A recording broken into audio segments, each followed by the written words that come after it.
What will take the headlines this week? Well, look, I think that there's a lot of issues that they're going to have to deal with, particularly in the lame duck. Mark your calendar, Vonnie, December 7th. That's the key deadline. That's the date to watch. That's when lawmakers have to pass a partial government funding bill in order to avert a government shutdown. But take a look at this fight in particular, because, look, you're going to have Democrats in the House in particular who are going to try to add the issue of protecting Bob Mueller and his investigative team. And they're going to try to add that through an amendment process. Then you've got the issue of bolstering security along the U.S.-Mexico border. The wall. That's what Republicans want to see. So it's going to be a very contentious fight leading up in that first week of December. Then they've got some other stuff to get done as well. Tax cuts. They've got to have some tweaks, some fix-its to the tax legislation that was passed. Democrats, as well as some Republicans, actually want to see made permanent a tax extenders package.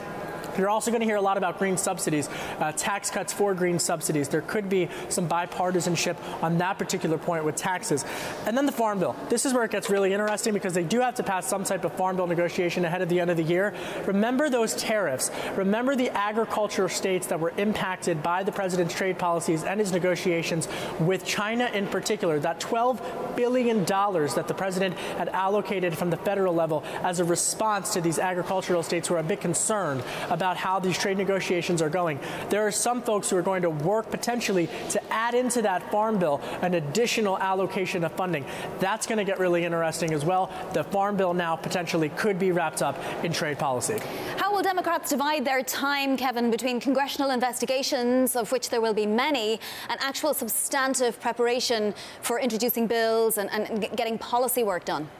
You know, here in Washington, I always roll my eyes when a lawmaker tells me that they can walk and chew gum at the same time. But that's really the cliche that I've heard over and over since Election Day. Democrats are saying that they will be able to legislate as well as to investigate.